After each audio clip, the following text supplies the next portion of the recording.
man. I met an old man who said I could live until tomorrow. What about it? I walk this path of self-pity. I walk this path in the city far too long. Almost lost my mind looking for a sign, but in the end my will to live was too strong. Oh yeah, it was a blue-collar suicide, doing shit for nothing 'cause there's nothing else to do. Oh yeah, it was a blue-collar suicide, doing shit for nothing but for other people's views.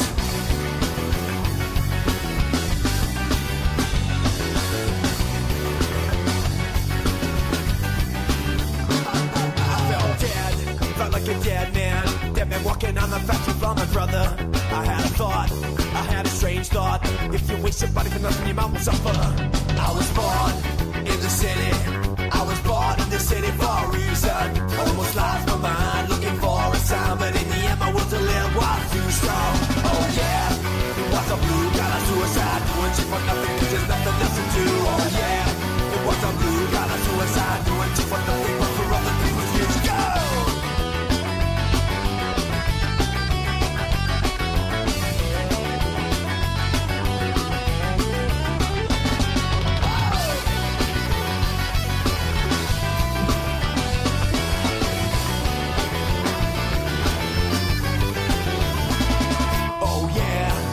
A blue-collar suicide, doing shit for nothing 'cause there's nothing else to do. Oh yeah, it was a blue-collar suicide, doing shit for nothing but for other people's views. Doing shit for nothing 'cause there's nothing else to do. Doing shit for nothing but for other people's views. Doing shit for nothing 'cause there's nothing else to do. Doing shit for nothing but for other people's views. Doing shit for nothing 'cause there's nothing else to do. Doing shit for nothing but for other people's views. Doing shit for nothing 'cause there's nothing else to do. Doing shit for nothing but for other people's views. Oh yeah.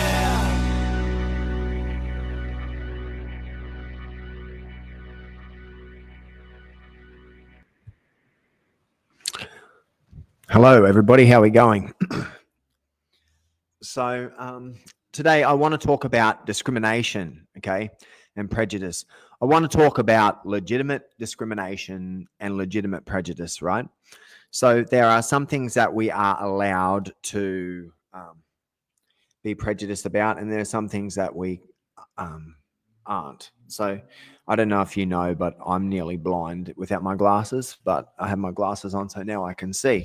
So I want to explain some things to you. So I have been doing a job where some people have been banned from venues, which means that they are being legally discriminated against in a way, okay, because of their conduct. I don't drink. I went and I saw I've seen a couple of fights at the pub since I've been back in Australia.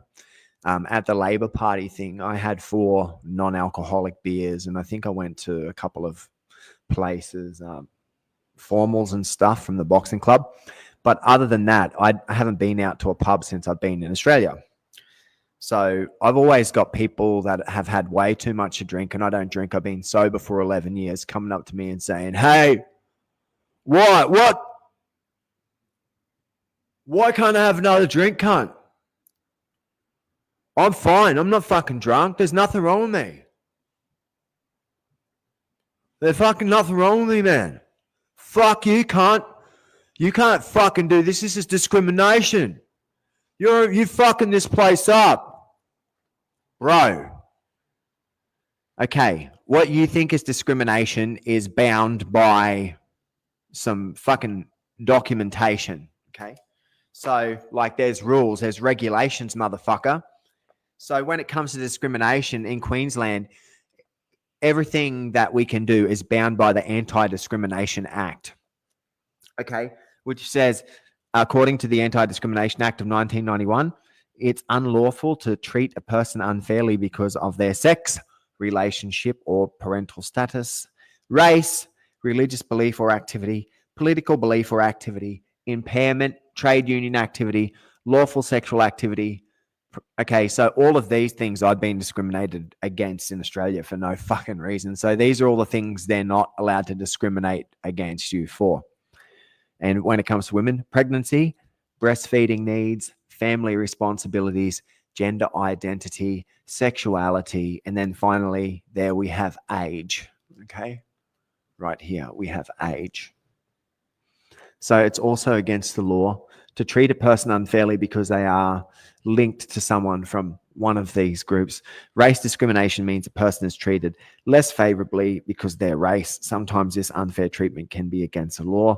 Under the Government Anti-Discrimination Act of 1991, race has a broad meaning and includes color, descent, or national or ethnic origin. Race discrimination is against the law for a range of activities. The more relevant for licensees are if a person is purchasing goods or services in shops, hotels, cafes, other places, applying for employment or employed at licensed premises, renting accommodation or motel rooms. So this doesn't mean that if you are from some type of like social justice protected group that you can step in and start to discriminate against people for these fucking reasons, you stupid fucking Gen Z skunk fucks. Not the good ones, but the dumb fucks, the fucking protesters, right? You can't say that I'm a fucking gangster piece of shit. Fuck you. So just so you know, business operations are required by Business Names Act to register their business name if the name other than the natural name of the business is the same as the name of the licensee company is. So you're not allowed to fucking have fake business names too. So you're not allowed to say Straight Outta Caloundra is my business because there's this song called Straight Outta Compton, and fuck it, dude. I'm just going to pass off on that shit. Okay. And then so I have people saying to me, hey, do this to this fucking dude.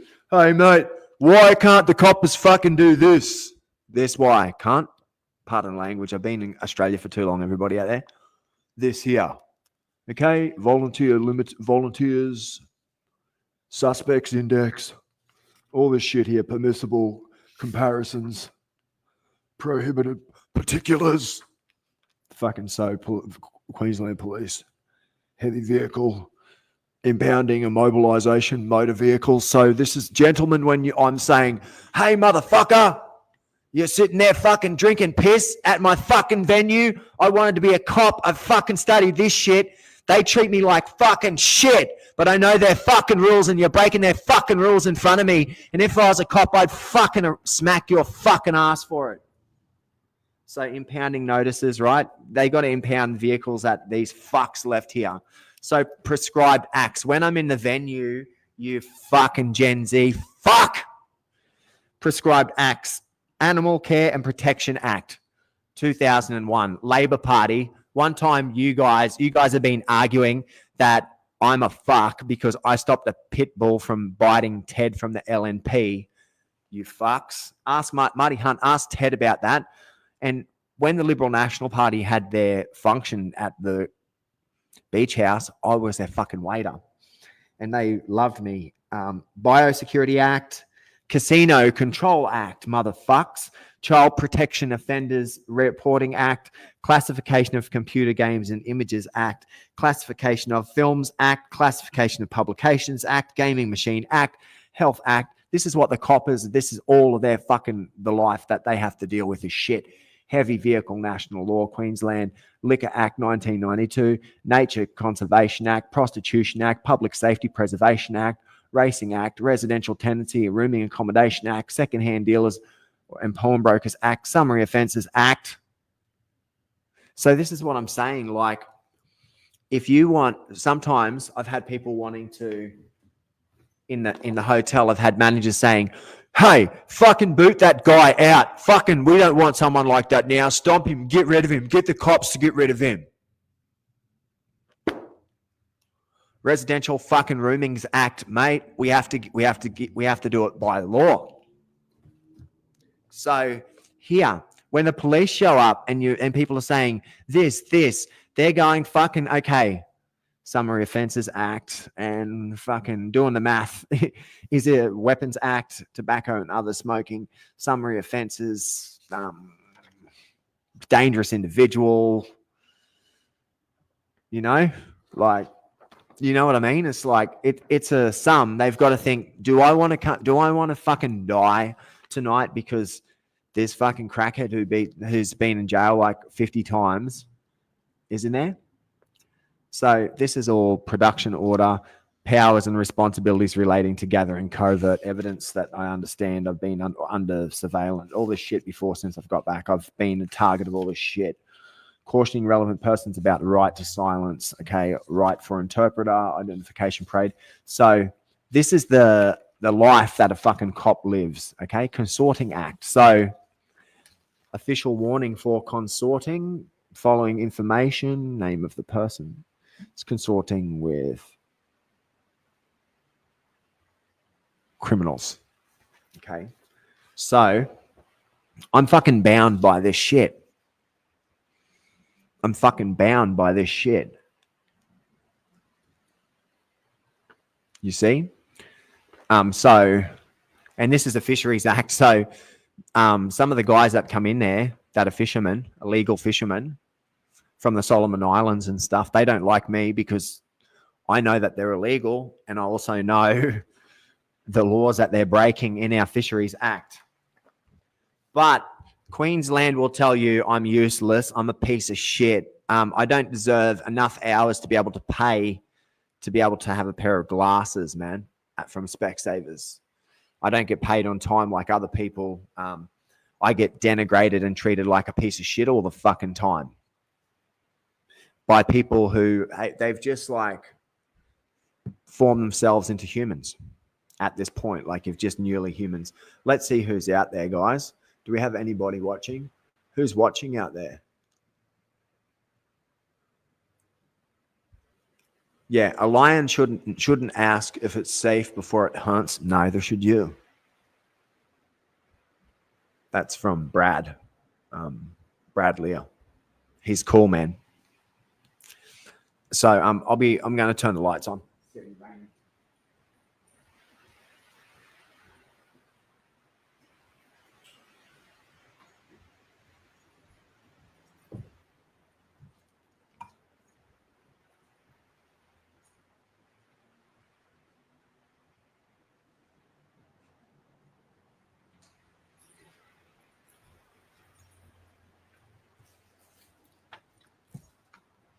So the venue where I've been working at, I come into the venue under the order to complaint form,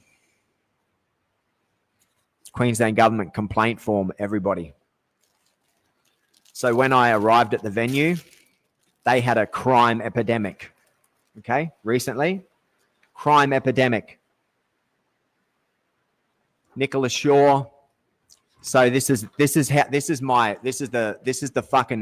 venue that's been treating me like shit. Listen to that. At approximately 4:47, a patron identified as was observed in the gaming room exhibiting erratic behavior, increasingly agitated at the machine he was playing. Upon noticing the behavior, I approached the machine to assess the situation. After confirming that the machine was functioning properly, he became verbally aggressive, leaning back in the chair, threatening me multiple times, and said he's going to slash my throat. In response to these threats of violence, I immediately informed that he'd be calling the police. A physical altercation ensued when this man threw a punch at the guy, and there's a big fight with all these people. And they called me in to try to clean it up. And then they fucking all told me what was going on. So you can see here, complaints forms.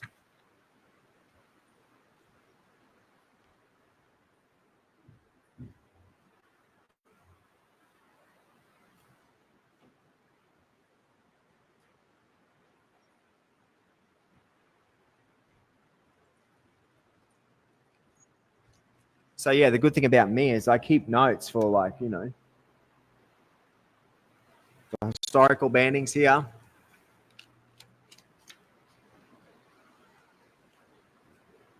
My notebook. Okay, it's raining out there. It's raining in my heart. It's raining in my heart. What can I say?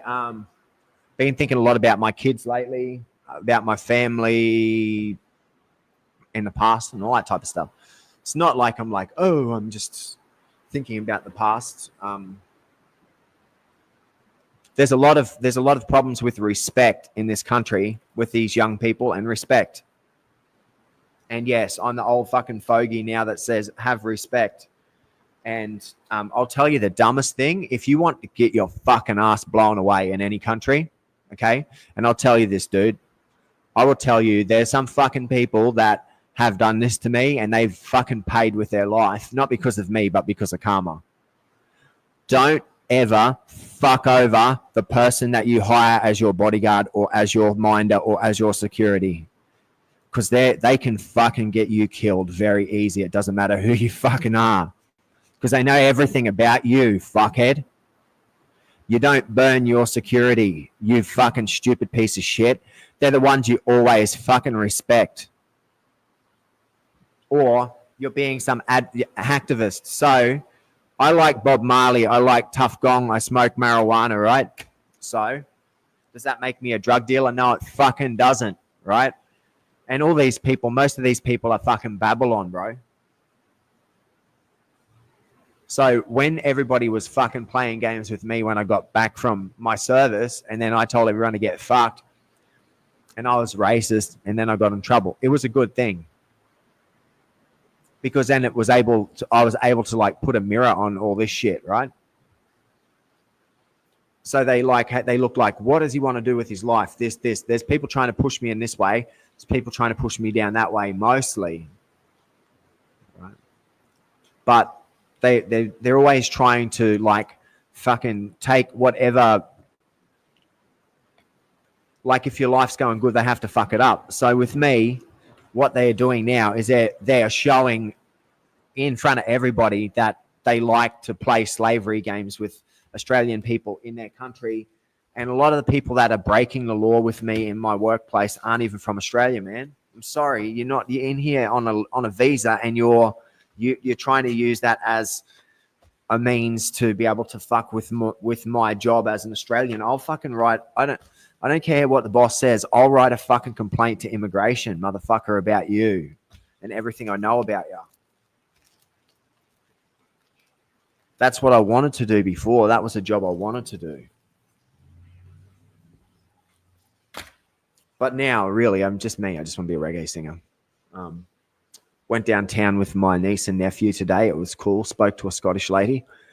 It's just so weird. My niece, she looks like me. Like she fully looks like me. And she dresses like me and everything like that too. And yeah, it's good to have family and everything. And so I just wanted to express with you guys the unprofessional stuff. So like last night, I follow Bo Cisco, right? And Bo Cisco, he talks about de-escalation. So when you're speaking with people, like if it's not like someone says something, I'm a fucking boss of you. No, you're not allowed to do this. Like doing this with people that are not legally intoxicated. They're just chilling and they're just like normal and they're cruising along. And then they see it and they're like, is this like, are you breaking the fourth wall? Is this a fucking performance or some shit? And they're like, no, this is the fucking rules. And that's like, oh, fuck you. That's what everybody was saying, not me. So with me, everything's fucking cool because I'm not drinking. I'm not thinking about bringing my friends in. I'm not thinking about how I can fucking get around management so my friends can party at the pub. That's none of my concern. I don't have any drinking friends. I would say I do have about 20 very good friends on the Sunshine Coast. I would say I got about 20 best friends here. But they're very varied people.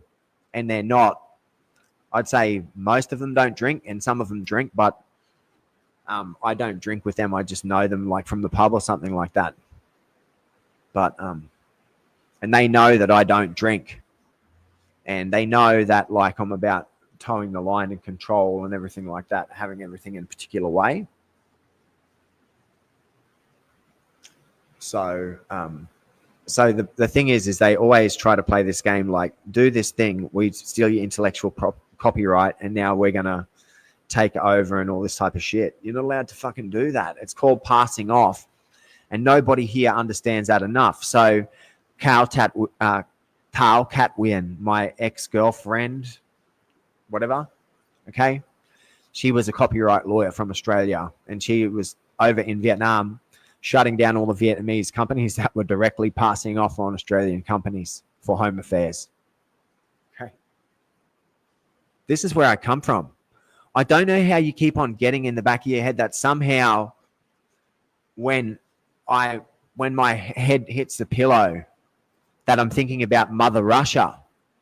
I was born on the Sunshine Coast. When my head hits the pillow, I'm thinking about Australia, but I just don't think about it in the same way as you interpret it. I'm not a fucking dumb cunt. Okay? Buddhism, Christianity, Islam, and being a fucking military contractor. And then also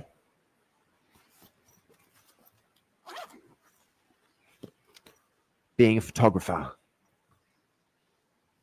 Observer. Okay.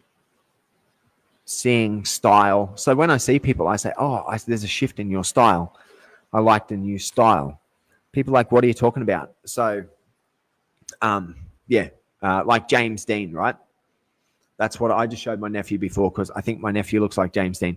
With me, I'm a big fan of James Dean. I'm not a big fan of James Dean like some of the guys here are like, oh, he's a fan of James Dean. Oh, he must be having a pull when you're fucking looking at James Dean. That's not the case. James Dean, with the James Dean thing, it's about acting. So when you see me on the TV shows that I was doing before, that's not me being normal. Like I've had to work my way up every scene and I'm playing it to the camera. It's a scene. It's a fucking, you know what I mean? Like, so it's live, but it's a fucking scene. So, I remember when these guys were fucking with me, these gangsters, Jezza in this, right? And he was speaking to me about method acting and he'd been acting with me, pretending that he was my friend to try to get me whacked, right? And then I told him this thing about, and he got angry, right? I said, James Dean. Oh, yeah, James Dean. What about James Dean? I said, method acting. What's that mean? And I said, he goes, yeah, method acting. I go, no, like actually like the method like Stanislavski and sense memory and stuff. And he's like, what do you mean? And I explained to him like sense memory. And I explained to him like how James Dean would be in the whole, they'd be on set and they'd be filming and everything and all the cameras would be ready to go. And then James Dean would just like fucking disappear. And then just, they'd find him like in like an embryo, like fucking like all held up in a ball and all this type of stuff. So when you see James Dean, like he's using his whole person and everything and his physicality and his fucking emotion and his spirit in a unified manner. And so with him, he had the role and then he had to play the role, but he's also playing him, but not playing him because it's acting. So you don't want anybody to know. So it's a brand. It's like Brando too. Okay.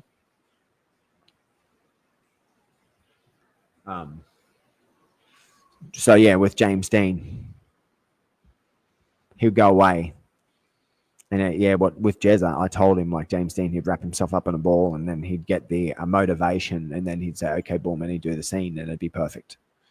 So that's the thing. There's a difference between having, and my older brother, he told me about it, Grant, when I was young. He said nervous energy, like before you play a show, if you have nervous energy, it's a good thing, but you have to know how to control it. That's what he told me.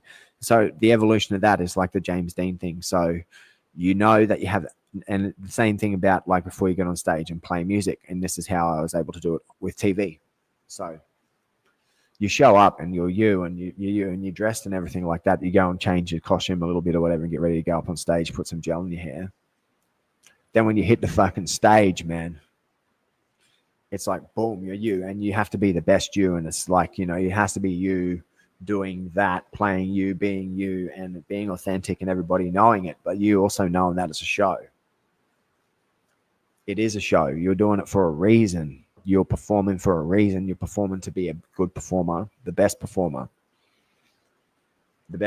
performer. So with me, like with Brantley, I would just disappear. he'd find me eating coconut fried rice by myself. Some like little shanty fucking hut by the Gulf of Siam. And he'd say, okay, we're shooting at the Rooster. The camera's ready to go. Lighting's ready to go. They're waiting for you, D-Mac. And I'd say, yeah. And then we'd talk about something emotional, and we'd talk about something. He'd speak with me, and he would lure me in to, like, when you speak to people just in a normal way and you talk about something, and then you just strangely both get like emotional because someone said something that's resonated with you. Well, Brantley and I would speak to each other in a way. He would speak to me in a way that was conducive with me having that particular feeling. So that's a feeling that you need to have before you perform. You need to have that feeling, and it has to be uncertain. It has to be scary. It has to all be there, but you have to have it. Boom. And if you're good at it, you have to know how to do that every time, and you have to know how to live with that process. And that's what the method is. So it's not being disingenuous. It's being what you're playing in the role. So but the thing is I played so many fucking roles in my life, right? So many roles. And because of that, it's developed my personality in a particular way, and because I'm an actor. So, but that doesn't mean that the things that I'm doing in my life here are an act. Like I've had an entertainment career. Now I'm back in Australia just trying to be a regular person, but I'm also like have that background, the career thing that I can also use to my brand. But people don't like that. So you can see I've put up a lot of content about my video footage, and I didn't want the movie with the underworld dudes in Brisbane and the bouncers and everything to be the way that it was, but that's how it is. And then I'm like Robert Rodriguez, I made my own movie kind of thing. I'm an independent musician. I'm an independent filmmaker and writer, and I work on movies. I'm working on a movie now by the name of The Gatachi Man, and it's Dreamtime horror film. And I'm working on that with Scott Einbinder. And as I was saying, with Hollywood, you can see the people that are anti-Semitic that are just in Hollywood, and the people that are actually really on the side of the Jewish people, and peace and stuff. And with Scott Einbinder, he's involved with Ben the Ark, which is and then he's also involved with the Jewish side. So he's like with me, with many things, he's stuck in the middle. So with the job, I'm stuck in the middle with all this shit, and they're always trying to scapegoat me. And I'm the one that has the most skills. I'm the one that they give no fucking chance to, because everybody else that's stepping in my way is Alexandria Ocasio-Cortez and the fucking criminal network. So should you be wearing gang related stuff in the pub? No. And why? Because of the unique situation that comes from all of this. But you have to remember, I was brought up there to sort out this problem that like 5 guys that work at the pub still couldn't sort themselves in a man-to-man situation with a small fry who's the son of a woman that I know, who I could fucking roll in a second. Okay? And whatever. That's all this shit here. But with me, I could be in Cambo right now. But, who knows what accusations people make. And now everybody's starting to understand. You see me at a cash register, I'm blind. I can't fucking see shit. I can't see without these glasses, and my glasses are broken, right? And I'm always getting fucked around, and always getting like, you have to come and report to the government, and you have to speak to the loan shark business partners of the disbarred lawyer, because that's what the Caloundra underworld is suggesting, that, well, it's just a matter of time before we kill you, David MacMillan. Guys are shitbags. So yeah, I stand behind the Queensland Police and what they do. I handed everything over to them, really, everything now. So everybody that was there with me last night at the venue, you were all cool, eh? Like the people there that were chillers, man. You dudes were chillers, hey? I wish I could have made it more comfortable for you. But yeah, anyway, thanks for listening to me. I gave a bit of advice to a Labor Party lady here. Nobody else listened. And then she actually was one of the only people to take that bit of advice from me. And you can see she's developed in that type of way. But yeah, this has been 30 minutes with David MacMillan II. Thank you very much, everybody. And yeah, to end this podcast, I'm just going to leave you with a bit of acoustic cinematic, baby.